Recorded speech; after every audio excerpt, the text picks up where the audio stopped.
Hey everyone, Matt Calderoni here, co-host of the Difference Maker podcast. Really quick ask, we need your help.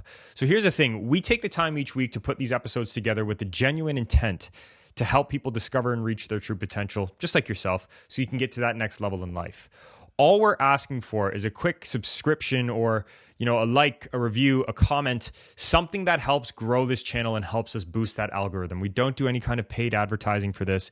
We don't do any real marketing other than through our social media channels. We're genuinely here to help people and to help you. So if you can, leave us a quick rating, leave us a quick review, subscribe if you're tuning in on YouTube, and we'll see you in the episode. What's going on, Difference Makers? Welcome back to the Difference Maker podcast. Your host, Matt and Chris Calderoni. Started a cool little thing actually this past week. If you haven't checked it out, already.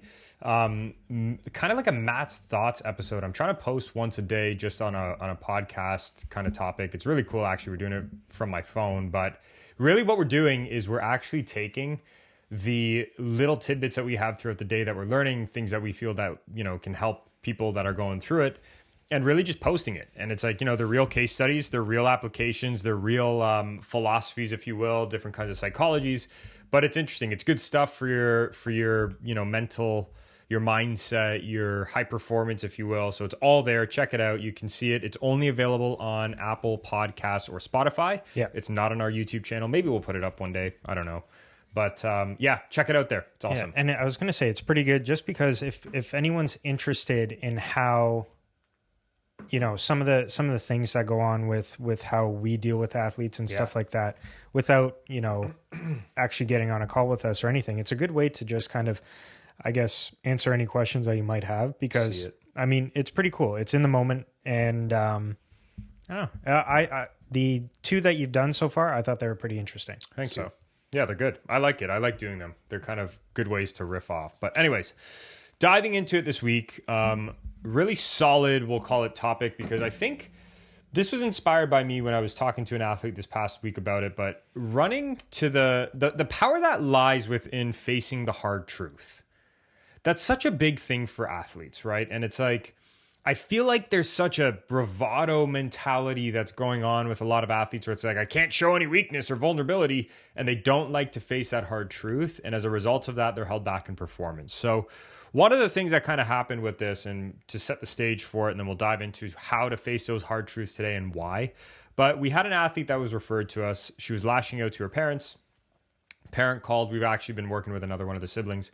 And he goes, hey, look, my daughter right now, she's going through it. She's having a tough time. She's lashing out at my wife and I, and it's not fair. I don't know what's going on. I think she's dealing with something. Let's talk about it. So it's like, okay, let's see what goes down. So she plays lacrosse. So anyways, he calls and sets us up, and we end up going, having a conversation with her. And I get on the phone with her, and she tells me that she's going through a bit of a challenging time. So it's like, okay, cool. So you got triggered. I get it. Fine. So I said, walk me through what's happening with mom and dad. So she starts explaining what's going on with mom and dad. She tells me how she's fighting with her parents. She tells me how she's feeling this kind of anxiousness and pressure to make everybody around her happy. And she almost feels as though that she has to do this in order to get acceptance. I was like, that's interesting. Tell me a little bit more about that. And she goes, well, to be completely honest with you, Matt, the only reason I'm playing my sport right now is because I know that's probably one of the only times that my parents will listen to me. That's tough. Right. That's tough. And it's like, okay, well, let's go deeper on that. And it's like, well, I've noticed I'm the youngest sibling. I wasn't really heard, she was saying, when she was at home. And she goes, but when I started playing my sport, it's like dad started paying attention to me. Mom started paying attention to me. The concerns that weren't there before started being concerns. They started saying, are you eating? Are you going to bed on time? Are you doing the right things? Are you, taking care of your body? And she goes, all of a sudden, it's like I started getting this attention from them. And it wasn't one of those things that's like the attention of a negative, kind of like the negative side where it's like, oh, this person just wants to be the center of attention. Yeah. It wasn't that. It was, I want to be heard. There's a big difference. So I was like, can you tell me a little bit more about that? So then she ends up going into talking about how she was never heard as a child. And, this is the thing. And then she goes, oh my gosh, like that's kind of where the breakthrough moment was, where it's like, I've realized this whole people-pleasing mechanism I've learned And the reason I'm lashing out and the reason that I'm kind of diving into it, because we'll talk about that in a sec, but the reason that this lash out happens, she goes, I feel that's one of the only ways now I can be heard, because before I wasn't heard, or I was only heard, sorry, through my sport. And now that's kind of died off a bit, where it's like, hey, you've got this under control. You're good. You know, what other way? So it's like she was fighting that pain of not being heard, where it first started by playing a sport that she didn't really enjoy, which she ended up admitting after. Because that was the way her parents paid attention to her. But then when that weared off and she actually got good at the sport, funny enough, and it was like, yeah, well, that's just her playing well. Funny how that works. It was now, well, I need to do something even more to get their attention and do so to make sure that they can hear me. And that's where the lashing out started happening. So we worked through it. We got to the root of it. We helped her, you know, resolve that past so that she can move forwards. And really what went down was we gave her a bunch of strategies that we'll talk about here today. But at the core of this all, she did something that's very powerful that I wish more athletes would. And it's something that I can see a lot of athletes that come to us wait to deal with. And that's facing the hard truths, right? The hard truths about themselves, not the hard truths about you're not good at performance, but the hard truth of, for example, with this athlete, I'm doing something that's a mechanism to gain attention versus I'm playing my sport. And that's, to your point, it's tough because you know, you end up thinking you're falling in love with the sport, maybe sometimes. And then usually it all comes piling down all at one point where it's like, oh my God, I really don't like it. I really hate what's going on. I wasted my time, And it's like, that's where it can get a little catastrophic.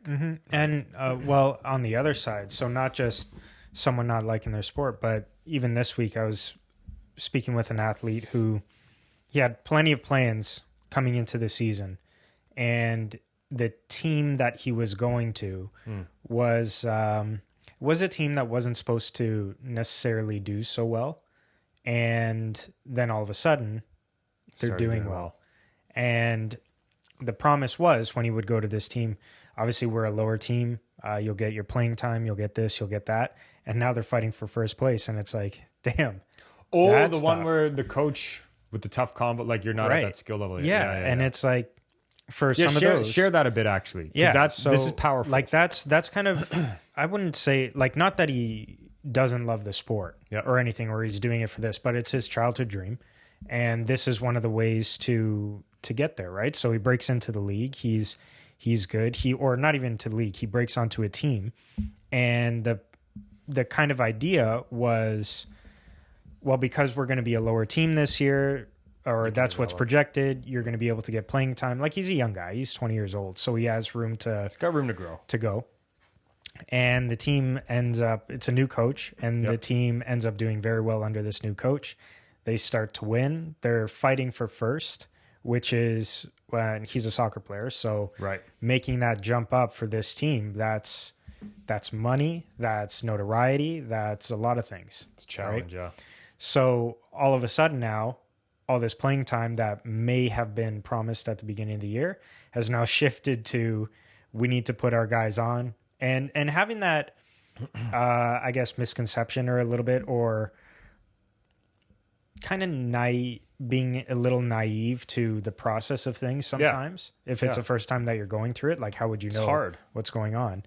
But if you're being told that you're going to be playing and then all of a sudden you haven't touched the field except for one game, and now it's more of a development piece. You're in this team.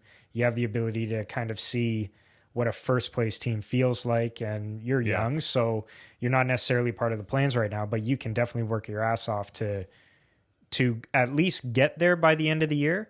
Or because you're now part of this team, you have a great coach behind you. Yeah. You also have someone that could possibly back you in going to somewhere else the following year, right? Like, it's not like this guy's word doesn't have any meaning.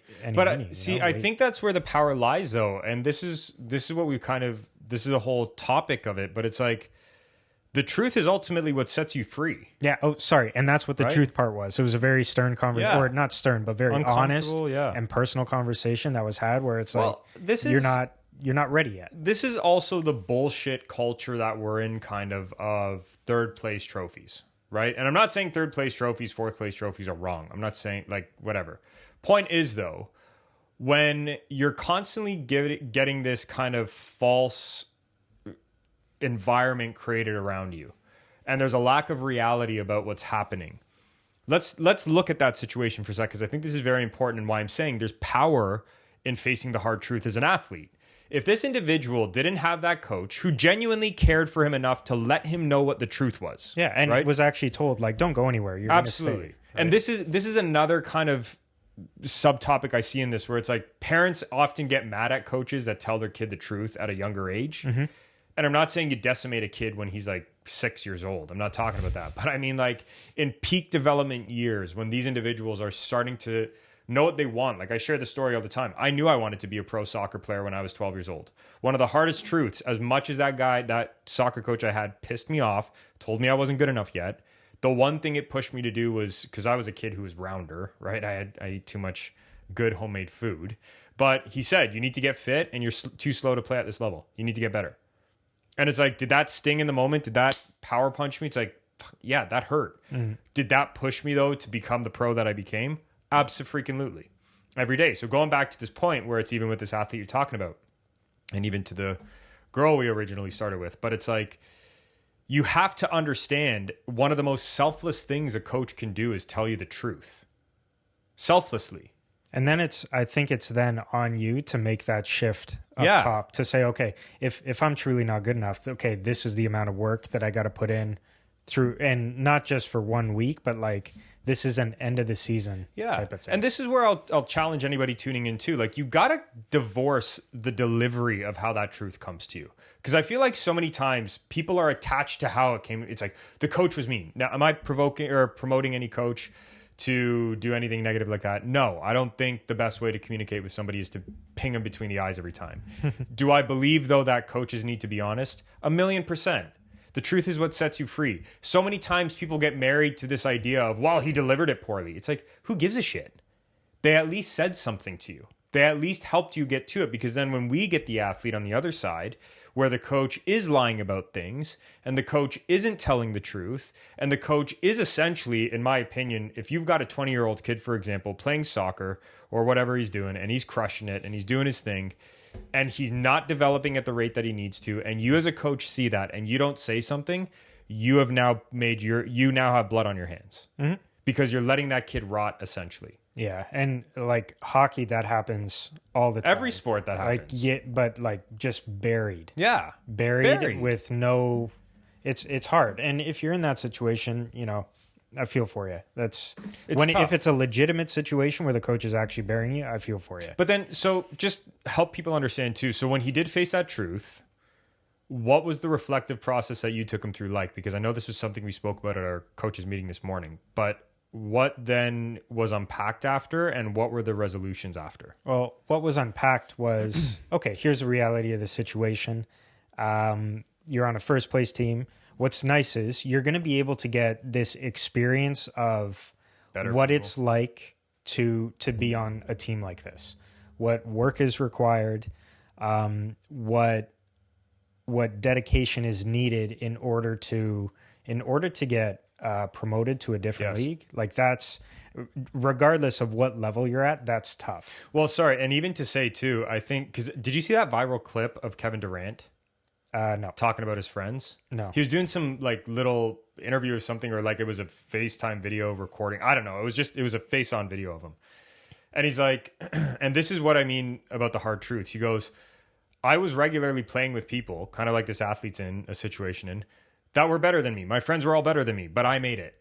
Mm-hmm. And I made it because I stuck it out. I had the work ethic. I did what I had to do, but I also had a group of people that I was trying to, emulate in that sense, and I could learn from. And he goes, that's ultimately why. He goes, my friends were better than me. They could have made it, 10 times over than I could have, but I had the work ethic. They didn't necessarily. I got to see every single day how better players were doing it. That allowed me to then push myself and get better with it. Well, it was also, like you said, with that sticking it out. So last year, it was kind of the same situation. Mm-hmm. With the same athlete. With the same athlete, however, much different coach, and it was a different team. Okay. And that's where, like we just touched on, the coach lying to the individual. So yeah, you'll get better. You're getting better. Yeah. You're doing this. Bullshit. You're doing that. But then never seen the field. So then you don't stick it out halfway through. You come back home, and then nothing happens for that span of time. Which, by the way, being there, just saying, if any athlete can resonate with this, who's on the like watching in and tuning in, that where you're in an environment that's okay, maybe it's not ideal that you're not playing, but it's at least an environment of training hard and doing your thing, and it's professional, to then coming home and having nothing, like pop up smoke, that's hard. It's tough really because hard. It's like, what do you do, right? So that's the original fear of, for him anyways, it was the original fear of, am I going to waste my time? Yeah. Do I stay? Do I go?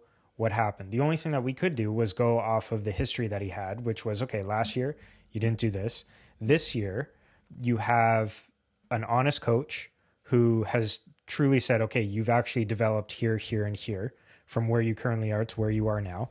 There are some situations where you have not built up the intensity in order for me to be able to put you into the lineup. And are you able to maintain that intensity that is required? Because they have the way that they play, it's very high pressing all the time. Right. Can you hack it?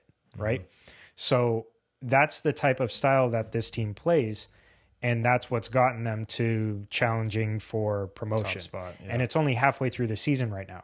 So there are many different avenues for the remainder of the season after Christmas on how things can go. They can either drop off, which he will then get that playing time again. And someone will. Or he makes it to a point where the last 10 games of the season, let's say they clear. Yep. They're through, they're clear, they're good. He's got time, he's playing, and he still gets the fantastic training that he's currently getting. And he's on a team that's getting exposure and attention in the league. Exactly. And let's just say, for example, he sticks out the entire year. He switches his mindset of what the current reality is, of what he needs to do. He trains by himself. He also has a training of the team. You come back to Canada. Dominant. You have their season ends in May, so you're coming into right when the season starts here. So unless he's getting injured at some point, there's no real off-season break needed in order to kind of refresh.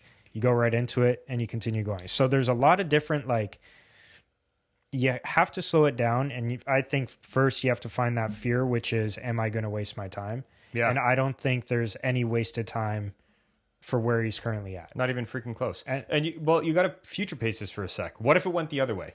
Yeah. What if it went the other way? What if it was another wasted season? Coach didn't tell you the truth. You didn't face the reality of what you're going through. You didn't switch the meaning, and you decided to stay on this path where you're not really doing the right things to keep getting better.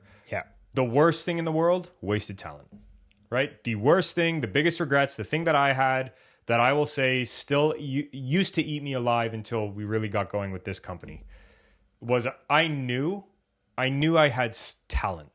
I knew I was good. I knew I could work on skills. I knew, though, I left a lot on the table because of my brain.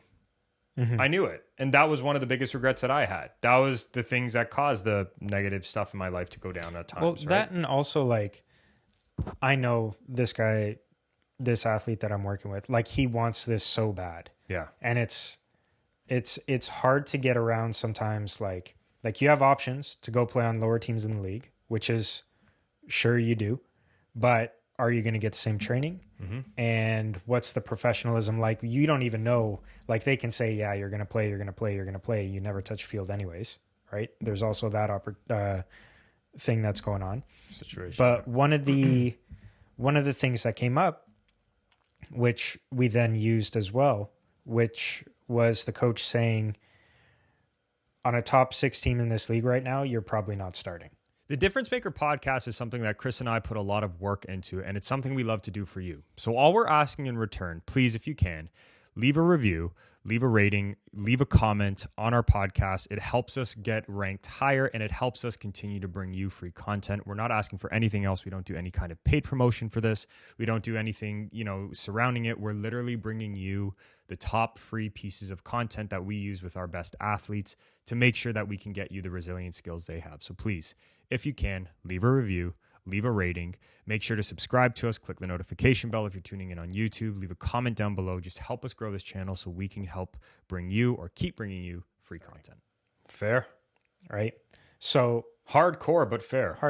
Again, divorce the delivery. Right. But it was a very personal conversation, done well. But the truth was, in his perspective, and this is from the coach that's leading the league right now, I'm not going to find you a top 6 team to play on because you won't be playing there. Like you won't. So my simple question to him was, well, in his eyes right now, like you're not good enough to play on a top 6 team. Do you want to be a top 6 team player? Of course. Right? Next level. So it's like either go play, get shit kicked regularly on these teams, or you have the opportunity as a 20-year-old to train hard. And let's just say you switch that mindset around, you get on a team by the end of this season, or you get regular showings by the end of the year. Yeah. That's not just testament to you, but that's a loan out opportunity. Let's say if this team goes up, that's a loan out opportunity to somewhere else. Absolutely. Next year. Right? Know the long term. Know what you're after. Know what you're chasing. Know what you're trying to, or I shouldn't say chasing, trying to attract. Know what you're trying to go after. Know what the big picture is, and then say to yourself, great, this is where I want to go. Until then, I'm deaf to the way it's being said to me. I'm hearing the words being said. And I need to get better. It gives you a true understanding of what these professional athletes need to do in order to get there. Absolutely. Like not everyone is like Messi. He was 19 years old, and like if you look at some of his highlights, they're insane. Phenomenal. Right? Or you have who was it that came into the league and just completely dominated in Shaquille O'Neal, for example, who walks in and just goes. Yeah. Kobe Bryant didn't even do that. No, exactly. Okay. And sorry, go ahead. No, like there are so many people that we aspire to that like walk into things where a majority of all of these professional athletes really go through it in the first 3 or 4 years of their career. Yeah. That's really what it is. And like, I don't know, the respect I have for those, like first off, the guys that dominate, beautiful. But the respect I have for all those other players that make into it, holy shit. Yeah, but guys that dominate, I don't, this is where I'll challenge you a bit. And most people that think like a Messi just came in and dominated, study that guy's story. Oh, no, for sure. Like right? he was. But point is, though, what I'm mentioning on it, Messi faced a hard truth just earlier in his life. Yeah. Ronaldo faced a hard truth just earlier in his life. Right? It's not a matter of when you receive it. It's if you actually face that hard truth. And the reason most people don't, the reason even that, the girl I was talking to didn't, we're all scared to face the hard truth. We're all scared in a sense. We all fear the hard truth. Why? It's not because it's wrong. It's not because it's bad. It's because it's uncomfortable. As human beings, we do everything to avoid pain and gain pleasure. Yeah. Facing hard truths, facing negativity is not a positive thing to do in that respect. Challenging. It's challenging. It's painful. Avoiding the pain of the truth is easier than gaining the pleasure of, sitting around and not having to deal with it. But I will challenge anybody on this. And this is the truth. You need to think long term. So maybe short term, you push off what the truth is and you avoid that truth because momentarily it's making you feel great. Let's look at what the next 5 years will be, your future self. What happens in the next 3 months, 4 months, 10 months, 12 months, 15 months, 18 months, if you don't face that right now. That's where people need to get more in this mentality of facing the hard truth. That's where the power lies. The power doesn't lie in the moment. It doesn't actually. It actually, yes, the truth sets you free, but the momentary aspect of that doesn't do much for you. You need to think about the future self and where you want to go. If you want to be a pro athlete, if you want to be one of the best at what you do, if you want to be insert ideal person here, and you're not willing to face the momentary hard truth to develop and get you ahead, which you've personally, anybody tuning in has probably personally seen, you can probably bring that one time you face that hard truth and see what it's done for you in the next 5 years. If you really look back at it, It's powerful, but it's not powerful in the moment. It's going to piss you off in the moment. It will. It'll make you mad. It'll make you angry. But long term, that's where it's really going to set you free. Long term of the person you want to become and where you want to go, that's where the hard truth sets you free. Most people don't like to do that, though. Most people want to avoid the short-term pain. But you need to switch your mindset. And this is one of the steps that we took with this girl to help her understand. Short term, sure. Lashing out is helping you avoid the pain of not being heard. Right. Fair enough. But long term, what's it doing? And I asked her, I said, what are your relationships like personally? Well, I always run into these things with these boyfriends that, they're not the best people. It's like, right. Why do you do that? Because they listen? Yeah. So think of this for a second now you start dating people like that and welcoming people into your social circle like that. Yes men, if you will, right? People that aren't positively, looking out for your vision, but more so people who are just content with what's going on. What does that do to you? 5 years down the line, 10 years down the line, what do you think your relationships are going to be like going forwards? It's the short-term thinking that kills people from facing the absolute truth. Look at any business, look at any athlete. Why are they as successful as they are for as long as they are? They constantly face the hard truth. There's one thing I saw people were taking a knock at Cristiano Ronaldo a couple of years ago. It was when I was watching the Juventus documentary. And they were taking shots at him because they're like, look, listen, in that documentary, he's only talking about how he's getting older. It's like, oh, okay. So you see it that way. He's facing the reality of the hard truth. There's power in that. I'm getting older. What do I need to do? Eat better, sleep better, train better, play better. Like, you know what I mean? There's power in the hard truth. A lot of people don't want to face it because it's a short-term mentality. But look, if you're broke and you're on the street and you don't want to face the reality that you're broke and you're on the street, and it's much more painful to deal with that than it is to push that off and just keep living the way you are, great. But you know what? I heard this really good saying the other day. Oysters lay at the bottom of the ocean, eagles fly high. Okay? Mm-hmm. So it's like, think of an oyster. It's in the water. Doesn't do much. Accepts what's going on around it. Doesn't change anything. Doesn't have to do a whole lot of it. It just is. It's just there. Eagles fly high. But eagles can go anywhere they want in the world. They can travel any way they want. They have, they're on some of the world's most populated countries and their flags. Why is that? Well, an eagle, if you study an eagle, has to hunt for everything. An eagle has to build its own house. An eagle doesn't have an environment where they're just in the water and they're submerged and they're living. They need to build it. They need to hunt. They need to do what they need to do. And it's like, if you look at an eagle, it fails 95% of its time on actually getting what it wants, stalking its prey, building the thing. But the eagle is the one who's constantly going out after it, facing the hard truths. That was actually something, what you just said there, 95% of the time, yep. That they don't get what they want. That someone was talking about it. And they were saying, you really need, like, as important as it is for businesses, like you study the successful businesses and all that stuff. The amount of not wasted time, but time that went into like certain research and development that was then shut down, or money that was put into something that was then shut down, or it failed or something like that. As a society and civilization, I don't think we don't find that part victorious or anything like that. You only want to see the success, right? Yeah. But the amount of like struggle, even for like countries or civilizations that came up from nothing, like Rome, Macedonia, like stuff like that, Alex the Great, Egypt, all that stuff. You never see, or the failures are never studied. Right.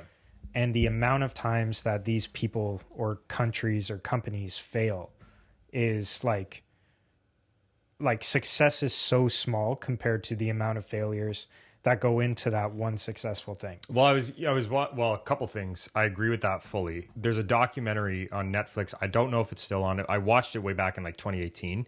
So this was a past rendition of this team. But there's a documentary on Sunderland. I think it was called Sunderland Until I Die. Yep. The soccer club, the football club. Mm-hmm. And it was interesting because it was supposed to be a docuseries of getting back to the top, but they actually got relegated in that series, right? And it shows everything. And I will tell you, I learned a lot from that documentary on how to run this company based on, it's still very predominant. I try to watch it once in a while, a year or so kind of thing. But studying why they weren't successful was one of the most eye-opening things I saw. Like, they didn't have organization. They didn't have things in process. They didn't have a real plan. It was kind of shooting from the hip all the time and not facing the hard truth, sweeping a lot of things under the rug. And it was interesting to watch that and then to compare it to Manchester City's documentary, where you see this top sports organization. They're bang on. They're lined up. They know what they're doing. There's a plan for everything. It's just interesting when you see this because, I think, and this is the easiest way, and this is my shout and call to action to anybody tuning into this episode, throw out the short-term pain. Face the hard truth and throw out the short-term pain. If you have a problem facing the short-term pain right now, it's because you don't know what that long-term success looks like. Or at least you're not putting it front of mind. I know for us, our biggest push right now internally is to become the gold standard, right? And it's like, I will face the tough things that come in my way because I'm trying to build this into that. That's what we're trying to do. I know a lot of athletes we work with. One of the top guys I've seen do this is DJ Reed, an athlete we work with. And it's like, look, I'm just going to focus on becoming that guy, what his identity is. We won't share that, but who he wants to become.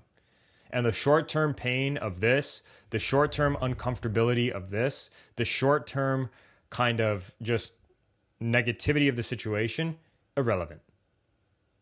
Short-term, I'm going to deal with the hard truth so that I can long-term gain the rewards and the benefits of all of that. And that's how you have to understand. This is where the power lies in all of this. This is where the power of facing the truth lies. Not in the moment, but in the long term. And if there's one thing I just want to jam home on this, and it's why in all of our programs, we focus on the identity of the individual, not the short-term results. It's where do you want to be in 5 to 10 years? Who do you want to be? Let's focus on that instead of, I just want to score this weekend. It's like, you're going to do that in the process of becoming one of the best. But you need to have that big picture focus of becoming the best. And then once you get onto that, and once you get clear on that, veto everything else. What do I mean by that? Vetoing everything else means, like I said, divorce the delivery. Mm-hmm. If it's not said to you nicely, who gives a shit? Who cares? If you don't like how it was said, the truth is you can't control how people say things to you. And a lot of times, where do we find athletes get pissed off, or parents of the athletes get pissed off even? Coach didn't say it nicely. Well, here's the truth about most coaches. They grew up in an era, a lot of them, and we're starting to see the ending process of that. We're still in it though, where they grew up in an era where the only thing they faced was hard truths. So you're probably going to get it that way for the next bit. Can't do much. Can't control that. What you can't control is what's going on in your head. And what's going on in your head, it has to be a meaning. You choose the meaning. I want to be very clear about this too. I think, because remember we were doing that book study this month, right? One of the best things we did as a company, for anybody tuning in on the business side, is a book study with our leadership team. And it's been great because one of the books we've been studying is on a mindset book we're doing. And yes, we knew this, but it's like whenever you read it a different way, it hits differently and so on. And it's like you choose the meaning of your reality. You don't choose reality, right? And that's the absolute truth when it comes down to dealing with tougher coaches even. You choose the meaning you want to give to that situation. Now, you can look at your coach as a jerk, as somebody that's tough and is mean and whatever, or you can choose to look at your coach as just another piece of feedback to get you to that next level. It's a choice. You choose the meaning of things. You choose the meaning of whatever you want something to be for you. Like Chris was talking about that athlete, playing soccer. It's like, okay, the meaning he chose, this is the best environment for me to get better. And by the end of the year, I'm going to take a step. Yeah. That's the meaning. It's the initial realization too. Like of anyone, it's just that the excitement that you had, you had all these plans that were going to go well for you. You're going to play this year. You're going to do this, that, and everything else. This is just one of those failures that's on the way. Yeah. And it's not even a failure by any means, but just an event, that took place on the way. And it's like, okay, well, you have that initial letdown. You get hurt, you go to bed for a couple nights, you think about it. And then on Monday, you get your ass up. You take the ball, you go find a wall, and you work on your touch. Get your ass up. That's it. And that's really all you can control, right? It's like there's an NHL player I was talking to this week, and he's in and out of the lineup at times, near to the league. Normal, right? Normal situation to be in because you're a rookie. You have to take it. It's not like he was a highly touted rookie. He was a rookie that had to come in and you were going to earn a spot in the NHL. That was going to be his destiny, and he's been doing it well. Point is, though, it's like, man, he goes, right now, it's tough to crack the lineup. It's tough to get in. It's like, yeah, but are you trending? He's like, what? I was like, are you trending? He's like, what do you mean by that? I was like, is there a constant flow upwards of trending to the next level? If you zoom out and look at where you were last year and compare where you are this year, is there an upward trend? Yes. Then don't freaking worry about it. Mm-hmm. You might have a momentary dip in your time, But if you're trending upwards and going in the right direction, that is all that matters. And that's exactly what that coach said to him. Because the coach for his team? Yeah, he asked him straight up, or didn't ask him. He said, my worry is this will be a waste of a year. And coach said, no, it's like you will never waste a year in this sport. Like if you're truly there and practicing and going, you're not going to waste a year. Nope. You really won't. Now, if he was to look at that in a way of, well, I'm not going to play this, that, and everything else, you're going to waste a year. You're going to suck.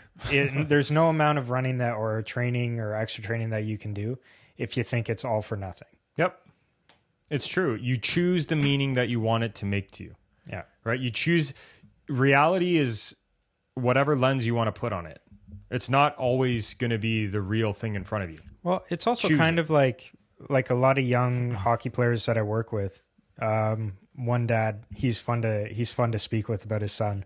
But do you mean fun like a challenge fun? No. Like genuinely fun? Yeah, he's awesome.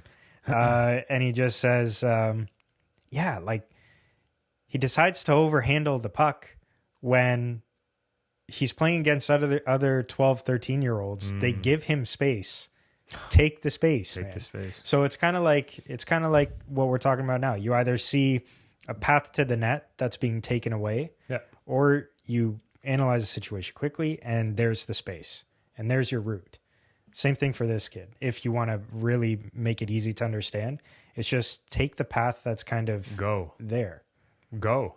Man, it's true. It's so true. It's like, it was something I was reading the other day. Thoughts aren't bad. Thinking is. Yeah. Right? I love that. Thoughts aren't bad. The act of thinking. Yeah. The act of thinking is what causes you to question.